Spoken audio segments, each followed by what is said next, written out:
두렵고 고통스러운 상황 가운데 있는 한 여인이 소개됩니다. 참 아프고 시린 가슴을 가진 여인입니다. 왜냐하면 그의 딸이 귀신 들렸기 때문입니다. 이 여인이 얼마나 많은 눈물을 흘렸을지, 얼마나 고통스러운 시간을 보냈을지를 우리는 생각해 보게 됩니다. 하루하루 절망뿐인 인생, 사방이 막힌 캄캄한 어둠의 시간을 이 여인은 지금도 보내고 있습니다. 외롭고 절망적이고 고통스러운 상황 가운데 오늘 이 여인이 서 있습니다. 오늘 본문을 묵상하면 예수님께서 사역하신 사역의 원칙, 그러니까 사역의 우선순위와 기준은 효율성이 아니라 간절함이다 라고 하는 것을 알게 됩니다. 현대 사회는 효율성의 사회이지요. 주어진 자원, 그러니까 시간이나 에너지를 최대한 활용해서 목표를 달성하는 사회, 그래서 최소한의 노력으로 최대한의 성과를 내려고 하는 시대를 우리는 살고 있습니다. 이처럼 효율성의 시대를 살고 있는 우리에게 오늘 본문의 말씀은 우리가 좀 쉽게 이해가 되지 않은데요. 그것은 예수님께서 사역의 원칙은 효율성이 아니라 간절함이었다라는 것을 알게 됩니다. 오늘 예수님께서는 이제 게네사렛, 그러니까 갈릴리 호수를 출발하셔서 두로와 시돈이라고 하는 이방 땅에 가게 되십니다. 유일무이한 사건, 이 외에는 이방 땅에 가신 적이 없거든요. 늘 갈릴리와 예루살렘에서만 사역하셨지 예루살렘을 벗어난 것은 오직 유일하게 오늘에서만 등장해요. 그렇다면 여러분, 시돈까지 거리가 예루살렘에서 80km 된다고 하고요. 두로까지가, 그리고 시돈까지는 한 120km 된다고 합니다. 이방 땅입니다.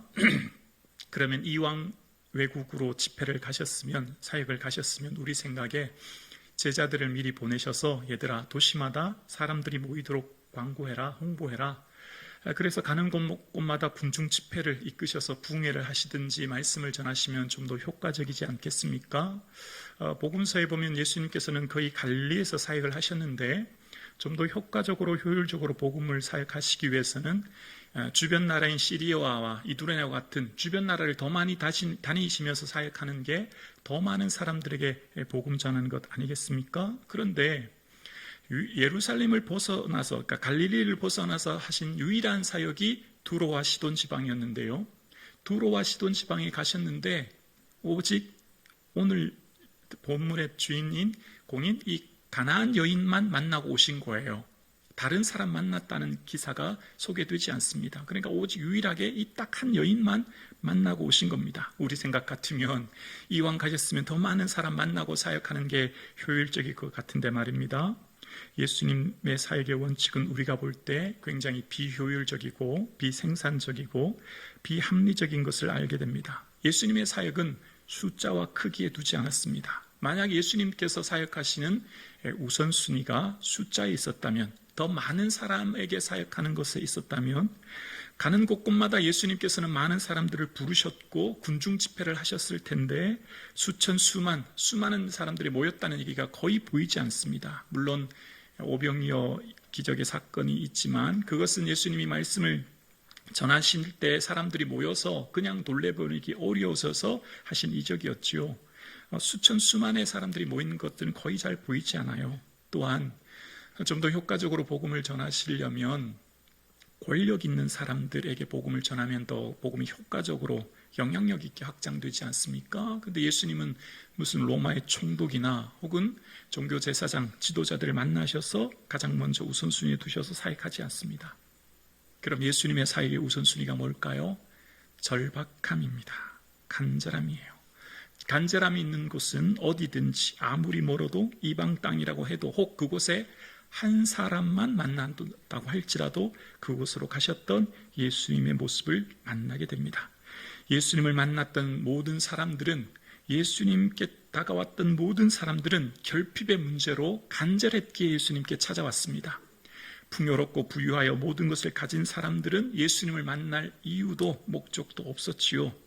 그러나 예수님을 찾아왔던 많은 사람들은 그 안에 결핍의 문제를 해결하기 위해 그 결핍의 문제를 해결하기 위한 간절함이 예수님을 찾게 했고, 그 간절함으로 예수님을 찾았던 사람들은 주님을 인격적으로 만나는 구원의 은혜를 경험하게 되었습니다. 오늘 함께 예배드리시는 사랑하는 성도님, 저와 여러분의 삶의 그 결핍의 문제가 은혜의 통로가 될 줄로 믿습니다. 결핍의 문제의 간절함을 가지고 주님께 나올 때 주의 큰 은혜를 우리 모두는 경험하게 될 줄로 믿습니다. 그렇습니다. 모든 사람들, 예수님을 찾아왔던 모든 사람들은 하나같이 삶의 결핍의 문제를 가지고 주께 찾아왔고, 그 어려움을 주님께 도움을 받고자 왔던 것이지요. 오늘 본문도 마찬가지입니다. 귀신 들린 어린 딸을 절대 포기할 수 없어서 그 절박함과 간절한 마음으로 오늘 여인은 예수님께 나왔던 것이지요. 그 여인이 예수님을 만나기 위해 어떻게 했는지를 22절에 이렇게 소개합니다. 가난한 여자 하나가 그 지경에서 나와 소리질러 이르되, 주 다윗의 자손이여 나를 불쌍히 여기소서, 내 딸이 흉악하게 귀신 들렸나이다 하디. 오늘 본문에 예수님을 가장 먼저 알아본 사람은 누구입니까? 네, 바로 가난한 여인입니다. 벼랑 끝에 선 절망 가운데 있는 여인이 포기할 수 없는 마음으로 두로의 그 지경에 나와 있다라고 이야기합니다. 가버나움에서 두로로 가는 길은 그 당시 하나였거든요. 그 길목에 이 여인이 나와 기다리고 있었다는 것을 알게 됩니다. 그러니까 탕자의 비유에서도 거리가 아직 먼데 아버지가 탕자를 알아보고 달려가 목을 안았듯이, 지금 이 지경에서 나와 예수님을 가장 먼저 알아봤다라는 말을 바꿔 말하면 기다렸다는 거예요. 마치 탕자를, 둘째 아들을 매일 저녁 매일 집 앞에 나와 기다렸듯이 이 여인은 두로의 그 지경에 매일 나와 기다린 거예요. 왜요? 어린 딸을 고쳐야 했기 때문입니다. 포기할 수 없는 어머니의 마음이에요.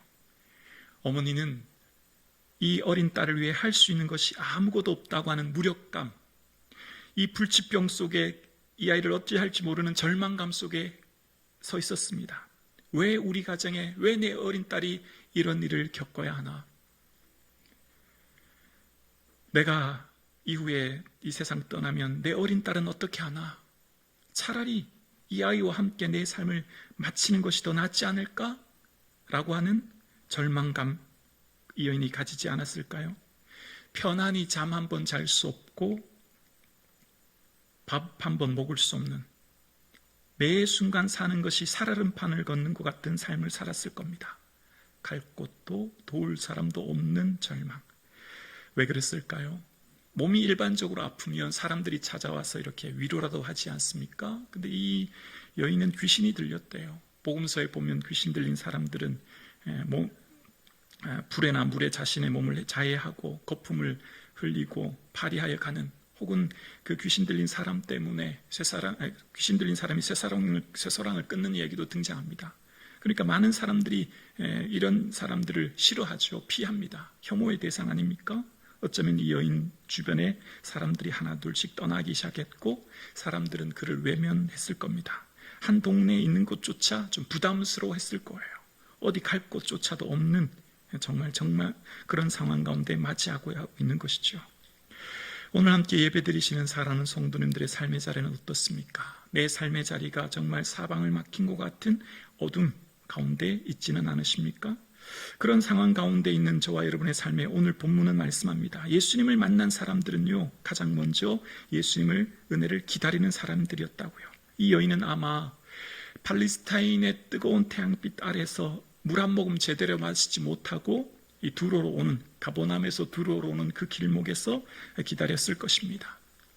언제 오실지 몰라요. 문제가 하나 있습니다. 예수님의 얼굴을 모른다는 거예요. 예수님과 제자들의 얼굴을 알 수 없다는 겁니다. 오늘날처럼 무슨 신문이나 인터넷이나 뉴스, TV가 텔레비전이 있는 게 아니지 않습니까? 그러니까 예수님은 그저 12명의 제자들과 함께 다닌다는 것만 알아요.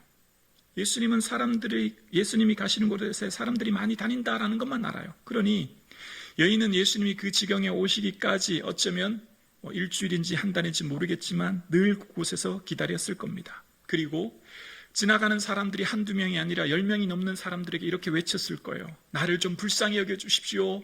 내 딸이 귀신 들렸습니다. 지나가는 사람들이 아마 소리쳤을 거예요. 이상한 사람 다 봤다. 정신 나간 여자네. 핀잔을 주었을 겁니다. 근데 이 여인은 포기하지 못합니다. 왜요? 어린 딸을 사랑하기 때문에. 절박함이 있기 때문입니다. 지나가는 수많은 사람들이 있지만 매번 허탕이었습니다. 그런데 그때 예수님이 드디어 오신 거예요. 그때 상황에 보면 제자들의 모습이 이 여인을 참 실망스럽게 하는데요. 23절입니다. 예수는 한 말씀도 대답지 아니하시니 제자들이 와서 청하여 말하되 그 여자가 우리 뒤에서 소리를 지르오니 그를 보내소서. 여러분, 제자들이 지금 뭐라고 하죠? 뒤에서 어떤 여자가 소리 지릅니다. 예수님, 좀 그를 좀 보내십시오. 좀 귀찮아하는 듯한 표현의 모습이 등장해요. 정말 참 제자라면 어떻게 해야 될까요? 그 여인에게 가장 먼저 달려가서 아주머니 무슨 일이세요? 어떤 일이 가슴 아프세요? 어떤 일로 그러세요? 라고 묻고 그 얘기를 자세히 전해서 예수님께 데려가서 고침받게 해야 되는 게 참 제자 아닙니까? 예수님과 공생의 시간 말씀을 듣고 제자 훈련을 받은 제자들이라면 최소한 그 마음에 사랑의 마음이 있어야 되지 않겠냐고요. 그런데 예수님 뒤에서 어떤 여자가 소리 지릅니다. 좀 보내십시오. 귀찮은 듯한 표현의 모습이 오늘 본문에 등장해요. 제자들은 방강자입니다. 네, 권사님. 네, 오늘 본문에 제자들은 방강자의 모습을 보이는 거예요. 여인의 모습에 전혀 공감하지 못하는 제자들의 모습입니다. 여러분, 우리가 인생을 살아갈 때 우리를 힘들게 하는 것은 내가 만난 고난이라고 하는 문제가 나를 힘들게도 하지만 사실은 그 고난으로 인해 주변에서 들려오는 사람들의 이야기가 나를 더 힘들게 하는 것을 우리는 겪어요. 내 문제에 대해서 잘 알지 못하면서 함부로 말하는 사람들의 말이 우리에게 참 아프고 힘들게 할 것을 우리는 겪습니다. 아픔이라고 하는 고난이요, 사실 그 자리에 서보지 못하면 잘 몰라요. 정확하게 알 수 없어요. 그 자리에 내가 서보지 않으면, 겪지 않으면 알 수 없는 것을 우리는 쉽게 말할 수 없거든요. 그런데 이 제자들은요, 이 여인의 아픔에 전혀 공감하지 못해요. 왜일까요? 그런 일을 겪어보지 못했거든요. 예수님께 나아가는 걸림돌이 뭘까요? 사람들입니다. 예수님을 만나는 걸림돌은 사람이에요. 이 여인이 예수님께 나아가는 걸림돌은요, 제자들이었던 것처럼 우리의 신앙의 걸림돌은 사람들이라는 것을 알게 되어집니다. 그런데 여인을 참 당황스럽게 하는 예수님의 모습, 그러니까 다른 어떤 곳에서도 등장하지 않은, 오직 이곳에서만 등장하는 예수님의 좀 당황스러운 모습이 본문에 등장하는데요. 24절에 이렇게 말씀하세요.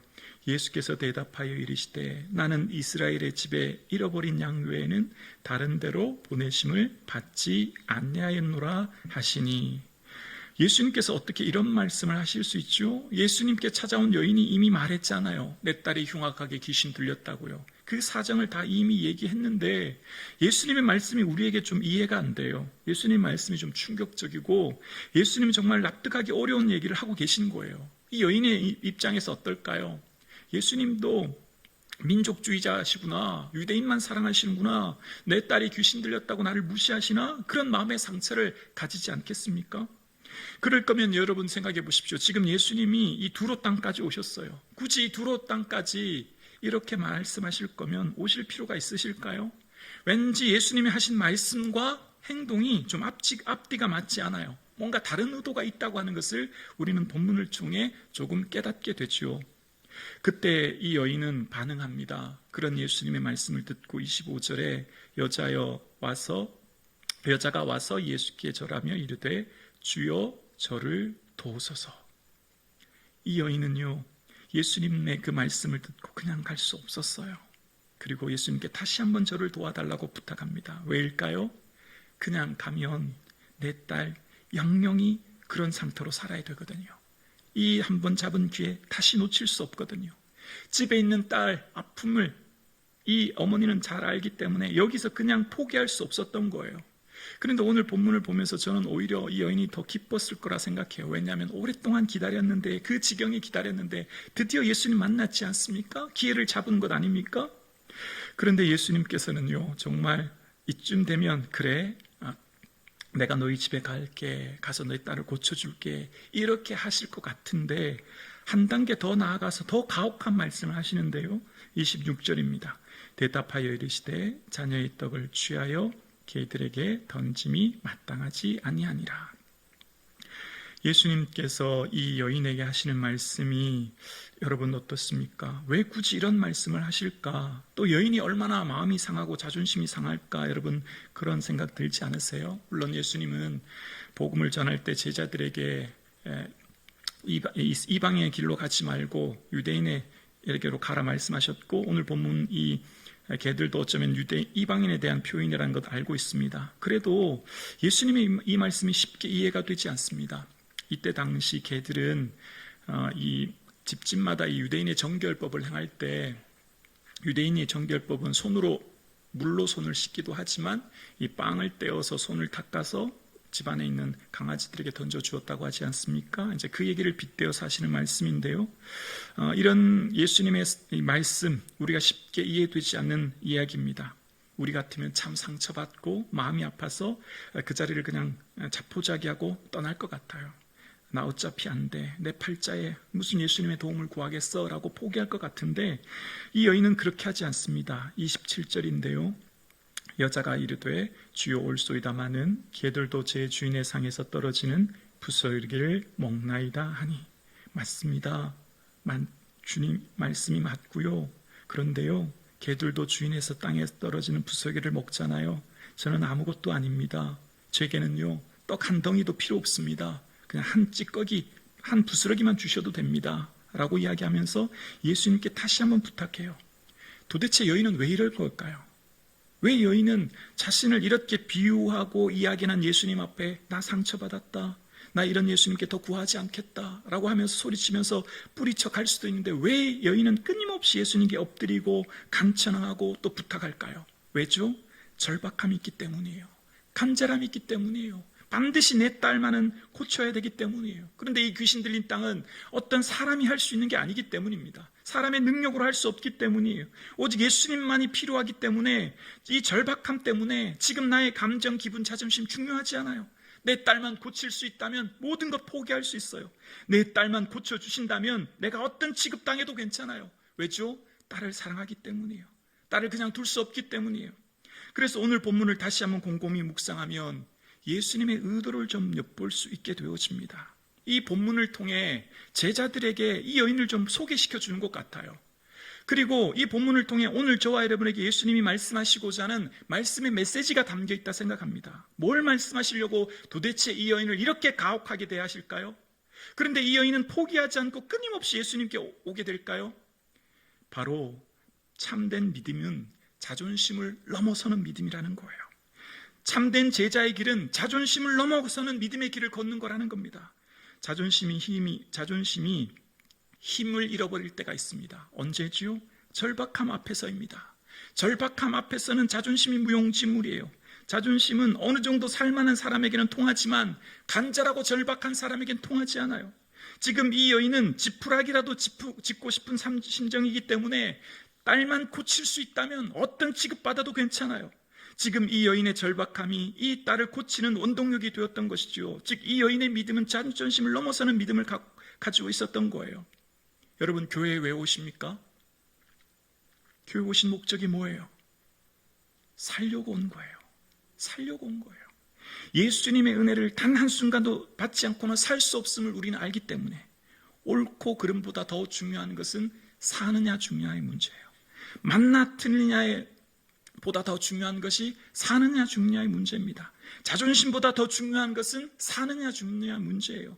기분과 감정보다 더 중요한 것은 사느냐 죽느냐의 문제예요. 우리가 교회에 오는 것은 살기 위해 온 것이죠. 어떤 사람이 주의 은혜를 누립니까? 나는 아무것도 아닙니다.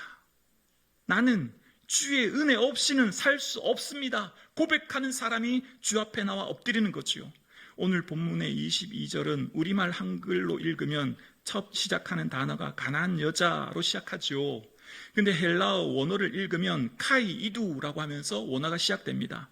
여기 시작하는 이두라고 하는 원어의 뜻은 보라라는 뜻이에요. 보라. 무슨 말이죠? 얘들아, 여기 참된 믿음을 가진 한 여인이 있다.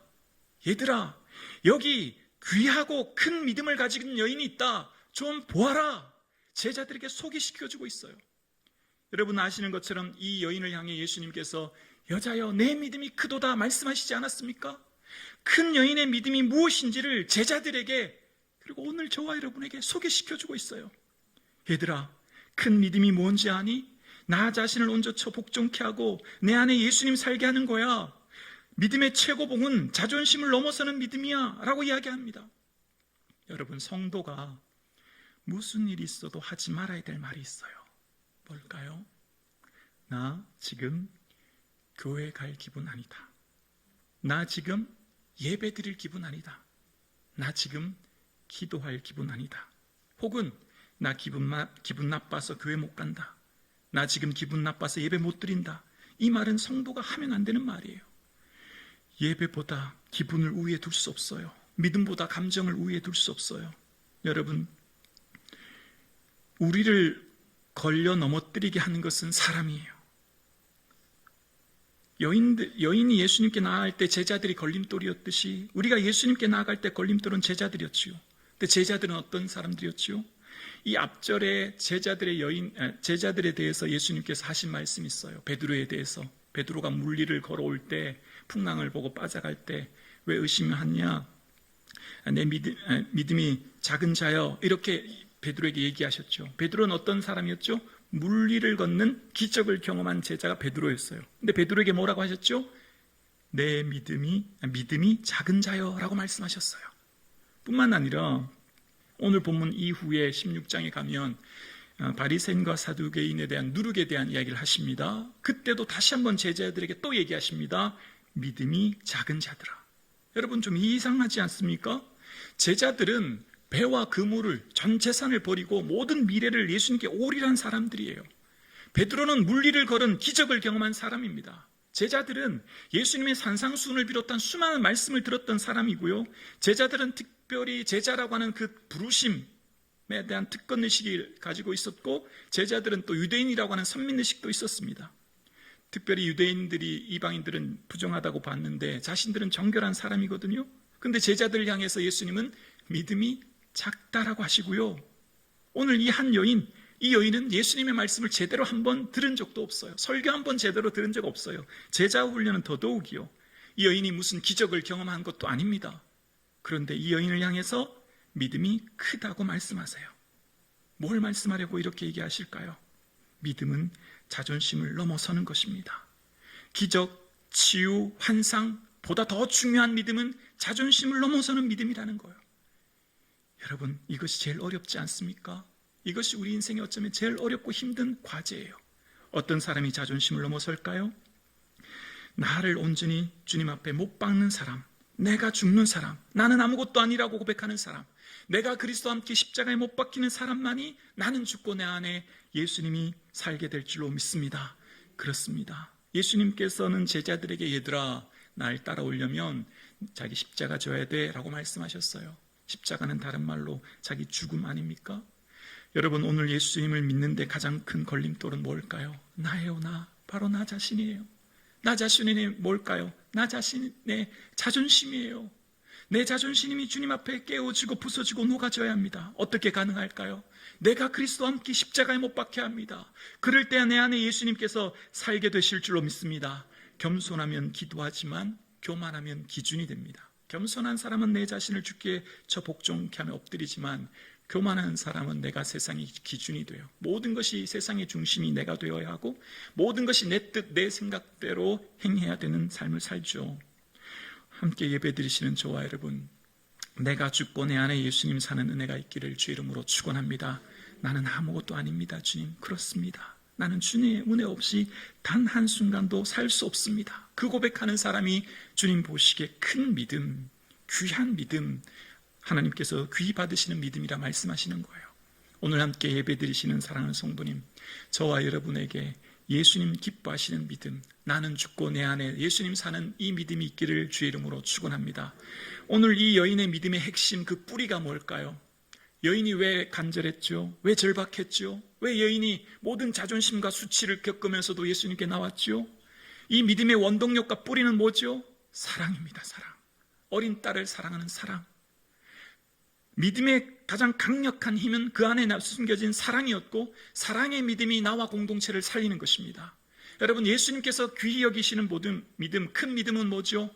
사랑으로 행하는 믿음이에요. 그 기초가 사랑에 놓여 있을 때 주님 기뻐하시는 거예요. 여러분, 예수님께서 병자를 고치실 때는 대부분 당사자의 믿음을 보고 고쳐주십니다. 내 믿음이 크도다. 예수님께 나온 당사자의 믿음을 보고 고쳐주시죠. 그런데 예수님이 고쳐주실 때 그 병든 사람, 치유받아야 될 사람의 당사자가 아님에도 불구하고 고쳐주실 때가 있어요. 그 사람들이 집에 있는데도, 병든 사람이 집에 있는데도. 오늘 여인도 마가복음에 보면 이 어린 딸이 집에 있었다고 하지 않습니까? 그런데 집에 있었다가 고침받은 또 한 사람이 소개되죠. 바로 백부장이라는 사람이었습니다. 로마 군대 백부장의 종이 병들었는데 사람을 보내서 이 종을 좀 고쳐달라고 얘기합니다. 근데 주님께서 오신다고 하니, 아니 말씀만 해주십시오 라고 했더니 예수님께서 뭐라고 하셨죠? 이스라엘 중에 이만한 믿음을 만나보지 못했다는 겁니다. 자, 그러면 오늘 본문의 여인도 믿음이 어때요? 크다고 하셨죠? 백부장에게도 뭐라고 하셨죠? 이만한 믿음이라고 크다고 하신 거예요. 백부장과 이 여인의 공통점은 뭘까요? 백부장이 사람에게, 예수님께 요청할 때 하는 표현이 나와요. 바로 사랑하는 종이 병들었다는 겁니다. 종을 어떻게 했다고요? 사랑했다는 겁니다. 사랑의 원동력, 사랑의 뿌리가 내린 믿음이 주님 보시기에 큰 믿음이에요. 여러분, 백부장은, 그 안에 있는 종은 오늘날로 그 당시 노예입니다. 노예는 물건처럼 취급되는 시대입니다. 그런 노예를 백부장은 어떻게 해요? 사랑했다는 겁니다. 그러니까 지금 이 백부장도, 오늘 본문에 등장한 가나안 여인도 예수님께서 믿음을 귀히 여기시고 크다고 말씀하시고 이만한 믿음이라고 말씀하신 그 뿌리에는 사랑이 담겨져 있는 거예요. 여러분, 우리의 삶이, 오늘날 한국교회가 어려운 것은 믿음의 문제가 아니에요. 믿음이 없어서 그런 게 아니에요, 여러분. 이 기도 열심히 하고 예물 열심히 드리고 봉사 열심히 하는 믿음 있는 사람이 오히려 더 그 공동체를 어렵게 하는 경우가 많아요. 문제는 사랑이 없기 때문입니다. 산을 옮길 만한 믿음이 있어도 사랑이 우리에게 요구되는 시대를 오늘 우리는 살고 있습니다. 주님이 찾으시는 참된 믿음은 어떤 믿음일까요? 사랑에 기초한 믿음입니다. 온전히 사랑으로 행하는 삶, 큰 믿음, 작은 믿음의 결정적인 차이는 사랑이 담겨져 있는 거예요. 주님께서 귀히 보시는 믿음은 어떤 믿음일까요? 사랑의 뿌리 내린 믿음인 거예요. 그 믿음만이 나와 공동체와 이웃을 살리는 것입니다. 오늘 함께 예배드리시는 사랑하는 성도님, 우리 마음속에 예수 그리스도의 사랑이 충만히 흘러넘쳐 그 사랑으로 이웃과 공동체를 살리는 은혜가 있기를 주의 이름으로 축원합니다. 그 사랑으로 행하는 삶이 믿음이 될 때 나의 의의가 되지 않아요. 믿음은요, 잘못하면 내 의의가 될 위험이 있어요. 그러나 이 흘러넘치는 예수 그리스도의 사랑으로 행하는 믿음이 이웃과 공동체를 살리는 것이죠. 오늘 함께 예배드리시는 저와 여러분의 삶에 나는 죽고 내 안에 예수님 살아, 예수님 주신 그 사랑으로 행하는 삶 되기를 주의 이름으로 축원합니다. 오늘 주님이 찾으시는 그 한 사람, 저와 여러분 되기를 주의 이름으로 축원합니다.